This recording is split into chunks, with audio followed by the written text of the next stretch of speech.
This is not a marketing lecture as such, but the key issues on more offline client approach, because Susie is the online expert. I am not. I know what she's talking about, but actually she's much more advanced in these techniques, and I'm going to talk about how to attract clients to your practice. So first of all, to get into the topic, think about which clients actually do you want. Loyal? That would be okay, right? Yeah. Staying with your practice for the whole, yeah, nice. Always paying fees? Also quite nice. Check. I'd like that. No discussions? Ah, great. Huh? We're having the perfect client. Always on time. If you have appointment, always on time. Maybe a little bit 5 minutes earlier, but not half an hour earlier. Just, yeah, perfect. Never complaining. Very nice. So keep on dreaming. Yeah? Keep on dreaming. That does not work. So, actually, there's a saying, come on, every vet gets the clients he or she deserves. So if you have a lot of difficult clients, maybe you need to work on your communication and on your strategy and whatever. So getting and keeping good clients, these are the ones that that I just portrayed, is hard work. They just don't fall from the sky.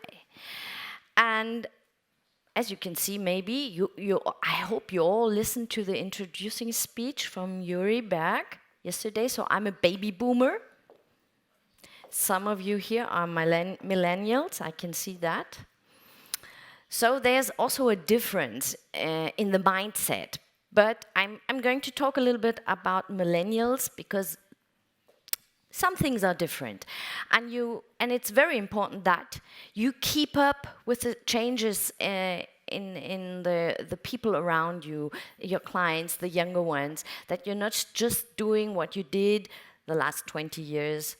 Okay, some of you did not, were not there 20 years ago. So how would you just to think about branding, profiling your practice, how would you talk about your offers? You heard Susie, she told you not talk about castration. That's a hard word. But we are trained that way. So I want to get you on the train to thinking more like a client. How would you talk about your offers? How would you describe your practice to a client? You know? It's a different way of thinking. And how would you explain to people why they should come to your clinic, not any other clinic? What's the difference? Why should they come to your clinic? Okay, I underestimated the time I have. I would like, but you can do this exercise in the coffee break. Okay, there's lots of people you trust, so that makes it easy. You have small groups. Go in the coffee break and do a small dialogue and pretend one of you is the client and the other one is the vet. And the vet has to explain the client why you should come to your clinic. What's the difference? Because that's crucial. If you don't have a clear profile, then the client can't see why he should come to you. So do some homework. I know lots of vets don't do that. Because I'm a vet, you know, I'm doing veterinary stuff, so why should I think about my profile? Why should I think about my values? But I think Susie showed you with very strong pictures and quotes that this is a very important part to catch your clients. It's with emotions, it's not with science. So what are your values? Why are you here? Why are you providing this outstanding veterinary service? What's your mission statement? Do you have one? You know what that is? Yeah, I think so. Okay, do you have one? How does it sound? How does it feel? And what do you offer that someone else doesn't? Okay? When I go on websites and I'm not only checking German websites, believe me, I'm checking all around the world. Lots of vets still believe in having a long list of veterinary services. And somewhere along the line, most often at the top, there's vaccination. Now that's really awesome. I expect a client to expect you to do a vaccination or to do a clinical exam or to inject something or to spay. That's nothing very special. So go home and check how this list is, what you're putting on your website, because that is the first, the zero moment of truth, the landing page, and the second one is the first moment of truth when the client looks you, when you look the client in the eyes, and vice versa. So what's new, what's different? Already these questions should lead you to a very strong message. And the next one is, if I have a strong message, how do I get it out? It has to spread. From you, naturally, you have to live this. What does not work is you creating a strong message that sounds good, but you're not living it, okay? So go backwards to think, what am I living? What is my passion? What are my services? What's special about me? And then you're already on the right track. So it's about who is offering these services. That's you on your people. Your clients are interested in you, and I cannot stress enough, as Susie has done it, the importance of having professional photographing, professional images, and not Shutterstock or whatever. There are a lot of platforms where you can buy pics, but it's not your practice that they are showing. It's just some vet with a stethoscope. At the first glance, it might look nice, but it's not personal. It's not worth anything. Okay, then what are you offering? Which specialization do you have? Which special offers? Are you into dentistry? Or do you have home delivery service, maybe? Something like that. And which special care, which extraordinary service do you offer and live? So clients need to feel, know, and see your profile everywhere, also in your practice. Also on your practice window, on your car, everywhere. It has to be a consistent message. Okay, so create a clear and strong profile. Now I want you to meet two prototypes I invented for this lecture.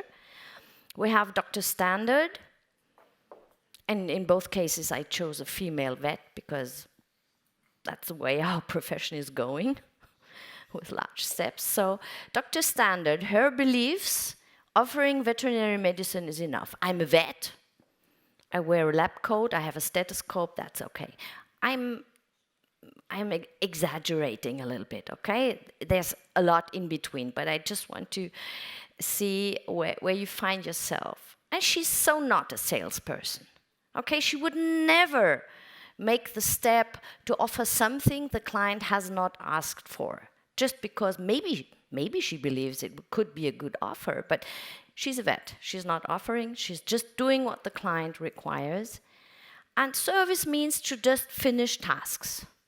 So it's task, task, task, task, veterinary service, service, service, but not the idea of thinking about the client. What does the client need? What does he want? How can I cater to these needs? And most often this type of vet thinks communication skills, that's not for me, that's something to add on, but actually it's enough that I know what I'm doing, I'm a good vet. So, but Dr. Glamour, she thinks, or she believes, offering vet medicine must be combined with good products. It does not work the other way. She is a salesperson, and she has a high standard of service, and that's mandatory. And also communication skills are highly important. So she would never, because my next talk today, later on, will be about attracting staff. So she would never put anybody in her office who is not a good communicator or train her people to be good communicators. For her, that's a very, very important thing. Okay? So, you know, when I when I studied veterinary medicine, I think vets couldn't spell the word communication. And they were so into science, but at the education university, at least in a lot of countries I'm traveling, nothing big has changed on that topic. It's still the same. So you have to take care because you know it's important. So create uniqueness, have a clear and strong message, and try to communicate what it is that you do better, different, special. Okay? I know you're all special people. Okay? But you have to show it to your clients also. And it's what you're doing will stay high quality veterinary medicine. I'm convinced of that. But it can sound much more engaging and, as maybe some marketing gurus would say, sexy, than comprehensive clinical exam. That doesn't sound very attractive.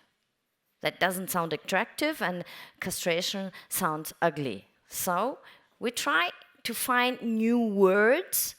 And veterinary medicine, this is what we normally, this is our way to speak, is examination, exam room. Now, examination, yes, we're doing that, but be careful with the word exam room. Because do you always, really always do an examination in the exam room? Maybe sometimes you're counseling, you're just talking. Okay? But that's also something the client has to pay for. And if you always talk about examination, exam room, the client will think, okay, only when something is happening, like an exam, I'm expected to pay, but that's not true. So stop talking. So that's communication. With the words you choose, you can create reality. If you call it exam room, the owner thinks exam. So he didn't do an exam, I'm not paying. It can be that simple. So don't call it exam room, call it consultation room. Because consultation is also just speaking. And never say, I'm just speaking. It's for you I'm saying that. Because just speaking is also a very highly knowledgeable process. You have to study veterinary medicine, and you all know that's not such big fun at times. Sometimes it's fun, but you have to learn a lot of stuff that you will never be in contact later on with. So it's tedious, but you can do it. And so in order to give advice, in order to have a consultation, you need to be a vet, a good consultation, you need to be a vet. So it's not just a consultation.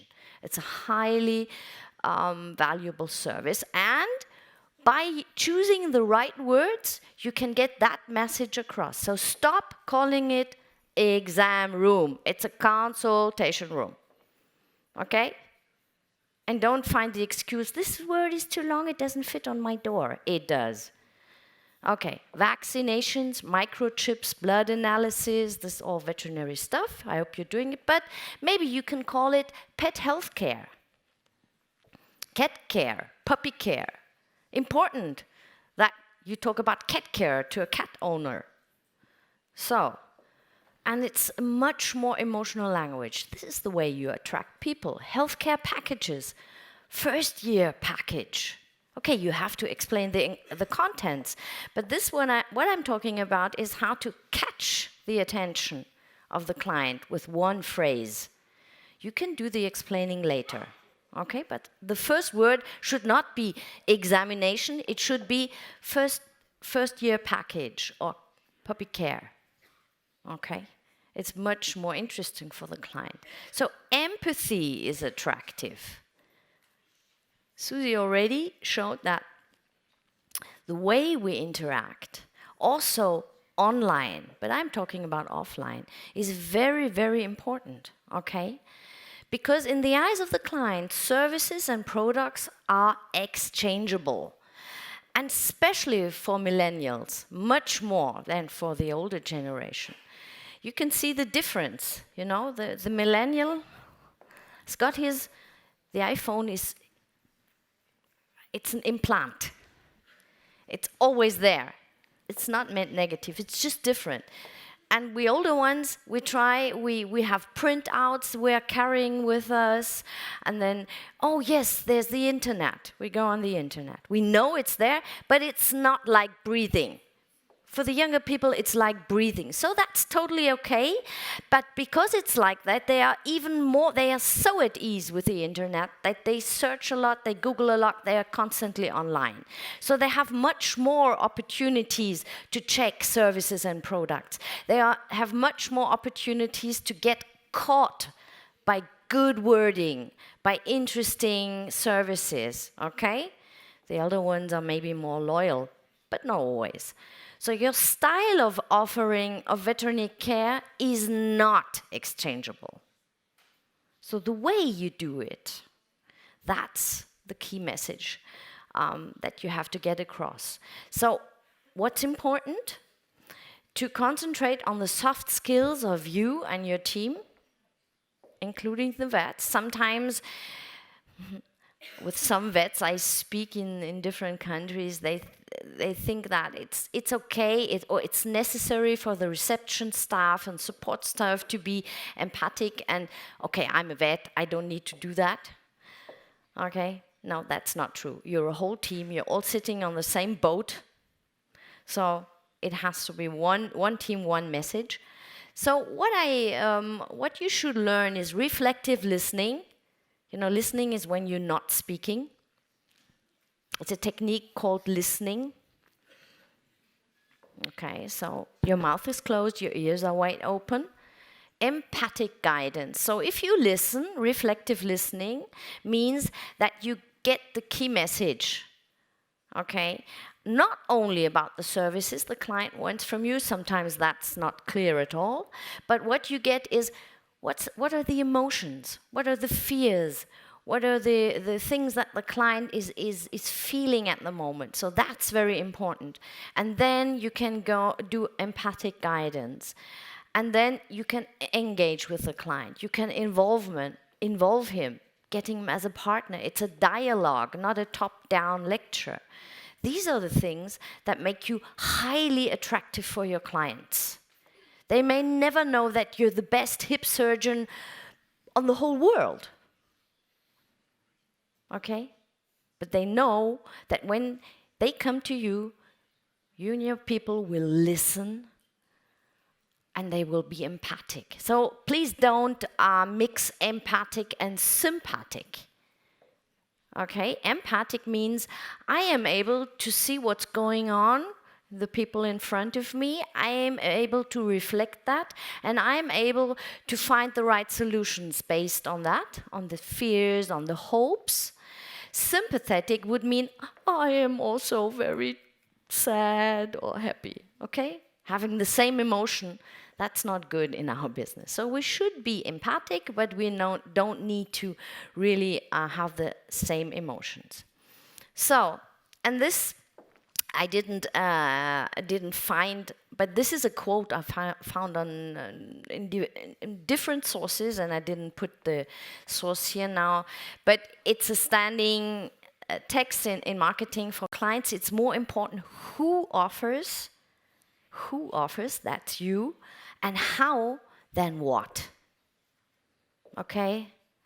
So again, connecting with Susie's lecture, it's very important that the landing page of your website gives this message. Who we are and how we conduct our business. And the services at that point are not that important. Okay, if you have a clear and strong message, and the first step is profiling. Profiling you and your clinic and your practice. Who we are, what we do differently, working on that profile. The next step is, if you want to attract also new clients, you have to find out where are they. They're on the net, but they are also physically they're in the real world, like cat and dog shows with recommendations, events that you can do in your practice.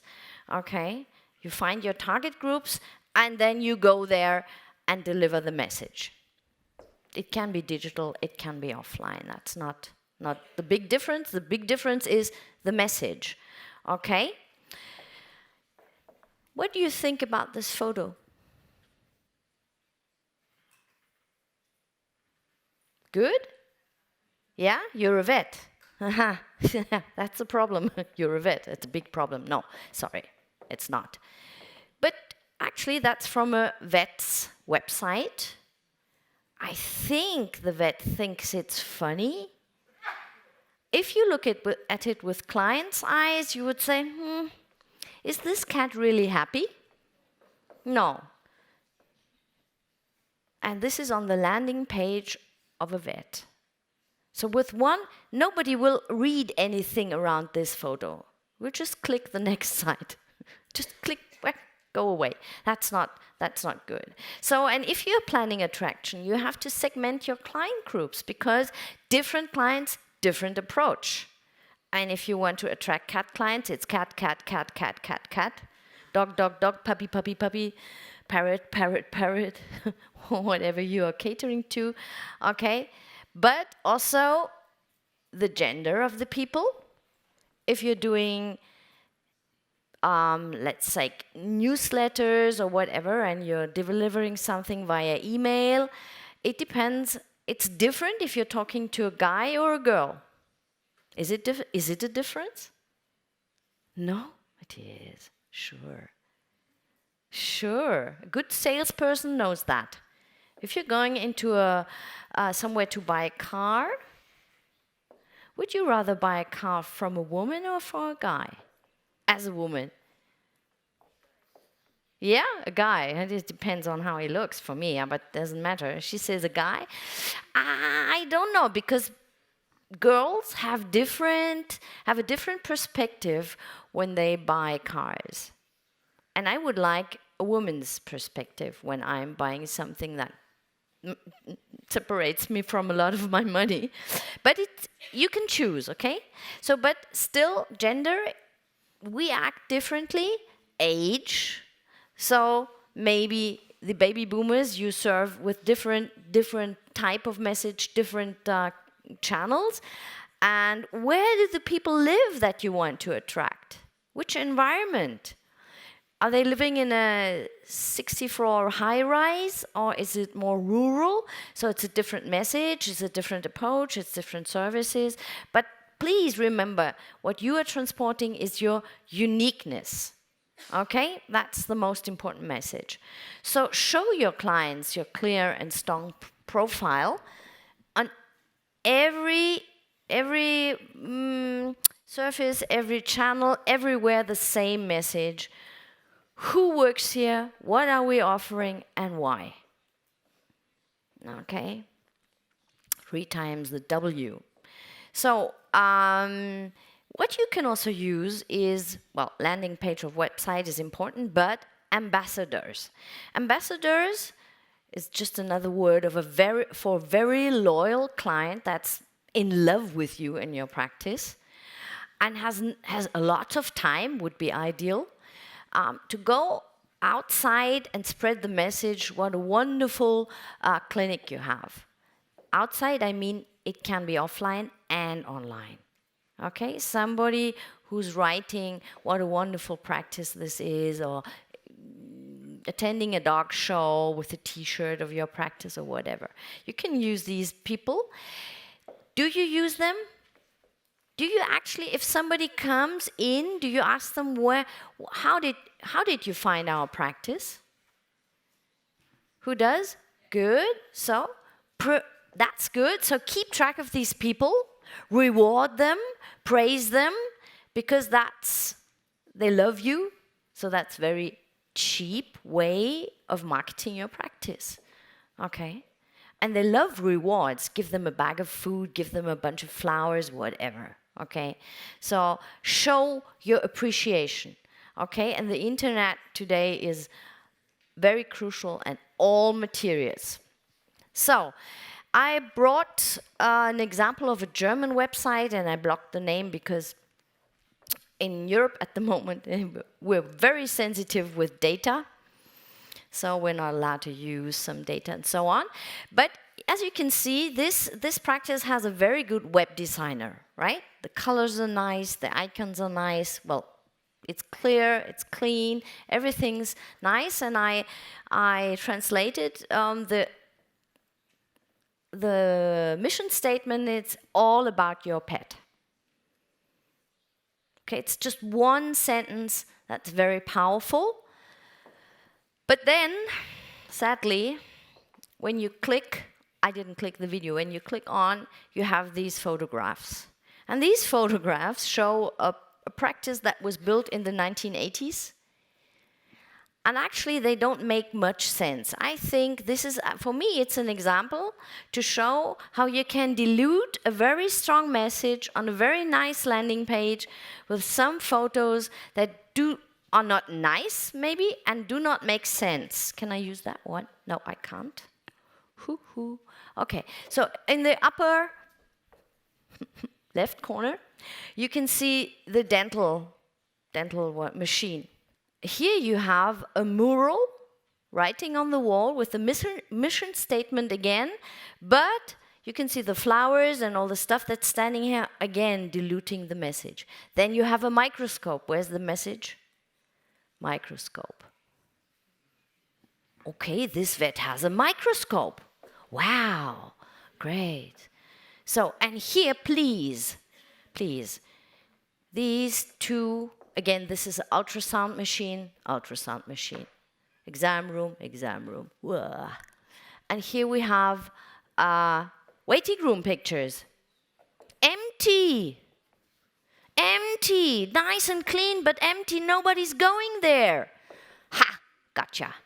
How many of you have empty pictures of your waiting room on the homepage, on the website? No, you don't need to raise your hands, just you need to change it. Because that's actually not a very good message. Nobody wants to be here. I'm not talking about a fully crowded reception and waiting area, okay? But some people should be there, okay? Not empty. Empty is not good, okay? So, and this is another one. That's a more scientific example, but still here, I didn't translate it. Here's the mission statement. Okay, you can see this is more, a little bit playful, scientific, and again, the photographs. We serve puppies, plants, or is it fish, I don't know, cats in the snow and dogs in the snow. Message, question mark, I don't know. You should only put stuff up there that is so clear that the client sees it and says, yes, wow, I want to go there, exactly, only there. So this is not very clear, but still they have, what I found quite nice, they have this emergency. It's a button, you click and then you get the numbers and all the telephone numbers and the hours and whatever, and here's the mission statement. So only 2 examples because I knew that Susie would give you much more. And when you're attracting clients, please don't forget the old ones. Not the baby boomers, not the grandmas and so on, but the existing clients, okay? Don't forget them. Even if you have them for 1, 2, 3 years, you should still manage or respect this relationship and show them that you are happy that they are with you from time to time. There's nothing more powerful than appreciation. Okay, you show someone, hey, great to see you again. I just looked at your file. You're with us now for 5 years. That's awesome. Stay with me. Okay. So, because all these clients still have to say excited about you and your practice. Otherwise, there's a lot of opportunities for somebody else to catch this client. Okay? And with the new ones, you are starting a new relationship. Okay, put some more effort in that. You have to bond them.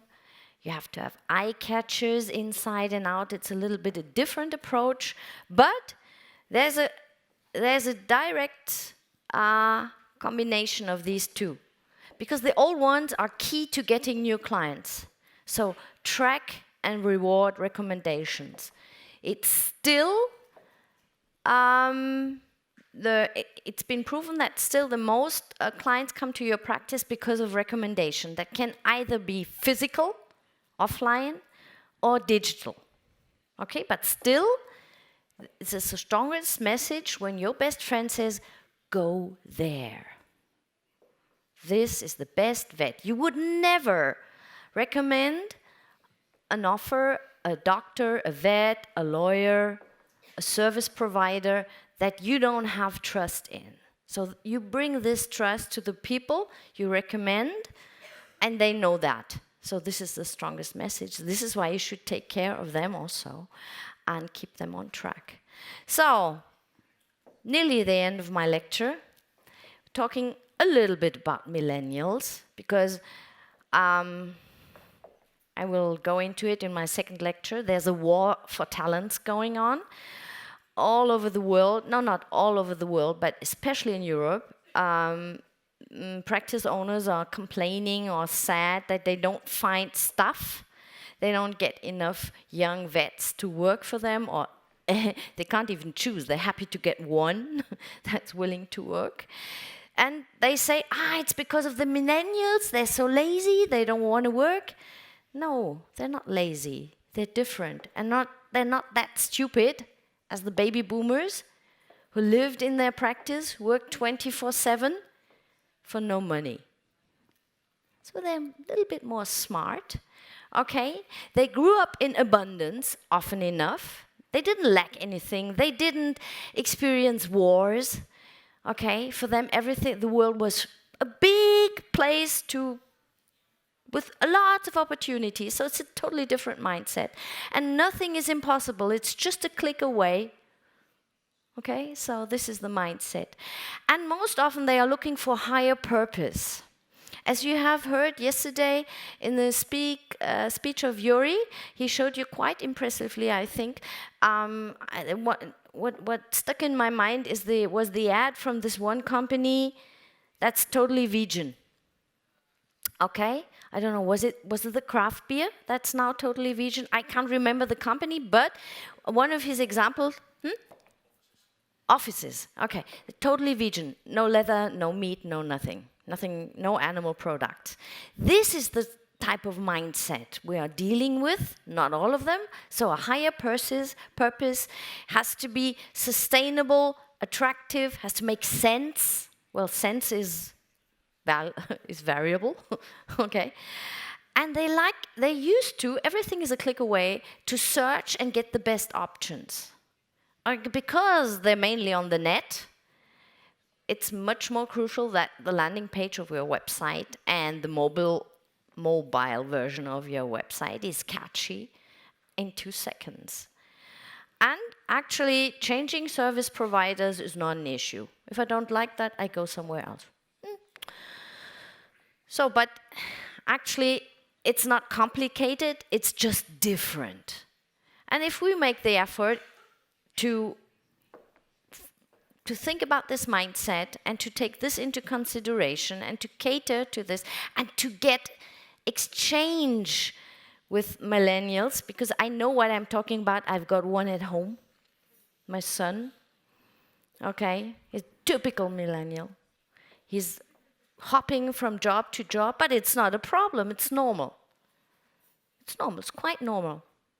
Baby boomers would say, it doesn't look good in your CV, hopping jobs. He said, mama, no. If you don't hop, it doesn't look good in your CV nowadays. So, okay, feeling old. But that's the way. So my final message on attraction is, be empathic, be magnetic.